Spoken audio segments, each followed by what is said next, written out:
When you have a messed up foundation, I started lying about everything. I wanted people to like me. I wanted to be accepted in some society of life, some social society. And I was like, man, this isn't the right way. I'm messed up here, I'm messed up here, I'm messed up everywhere.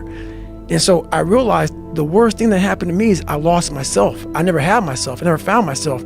I had no self-esteem. So I knew through working out and through learning, because it took a lot for me to learn also, I started finding self-esteem. Once I found that, that's when doors started opening up. I stopped caring about people, that what they thought, being judged. Wow, if I say this, if I started right now, are you gonna make fun of me? I stopped caring about that.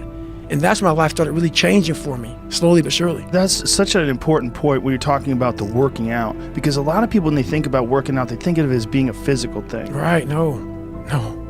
I did it for mental. Yeah. People always say, my God, like, no, don't look at it like, I didn't care about losing weight. I didn't care about being the fastest person. I wasn't making the Olympics. I wasn't going to pros. I could barely read and write when I was in a junior in high school. I wasn't going anywhere. I saw working out as a way for me to build calluses on my mind. I had to callous over the victim's mentality. So I watched these movies. I talked about Rocky last time I was on here. I always equated training to mental toughening. Like, it always looked brutal. People waking up early and doing all these things, and it looked horrible. I was like, wow, man, I gotta start doing that. Not to get better, bigger, and stronger, but that is what's gonna build me. That looks uncomfortable. That looks brutal. And getting up early, I don't wanna do that. So I made this long list of things that I don't wanna do. And through that, I found myself. I'm like, you guys aren't doing this shit in high school. You guys aren't getting up at 5 o'clock in the morning, running over here in this golf course. So I started seeing myself very differently than the average human being. I was like, hang on a second. I have something they don't have. And that's when I started to develop these things through working out. It was this great, never-ending work ethic.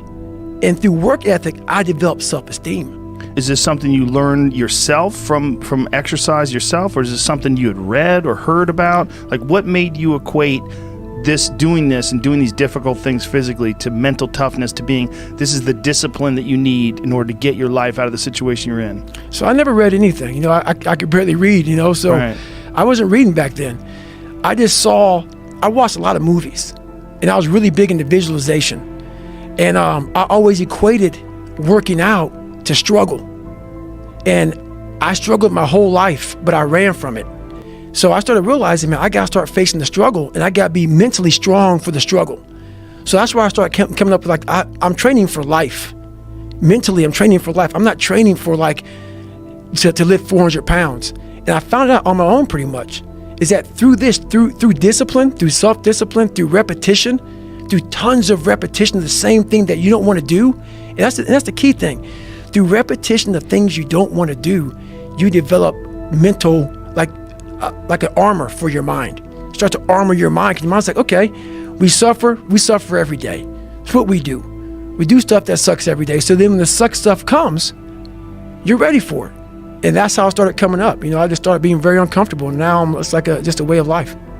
It's a crazy thing to figure out, though. It's like that you figured it out, and you didn't just figure it out, you embraced it. Like when you were talking about your senior year of high school, when you're talking about your mirror being your accountability mirror, like you had a radical shift. Mm-hmm. Like you just decided to not be a fucking loser, right, and to start tightening up and start holding yourself accountable and get ready for things.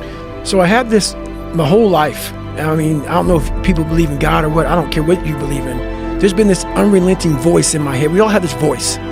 It's the right or wrong voice. And a lot of times that voice guides us into comfort. And my voice guided me to comfort a lot. But I have this other voice I heard my whole life saying, hey, motherfucker, what are you doing? No, man, we gotta go over here. We gotta go over here to that rock pile over in the fucking corner where nobody's at. That's where victory's at. We're over there in that corner.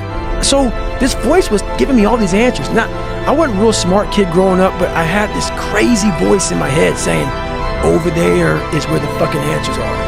And I wouldn't listen to it, because over there was pain.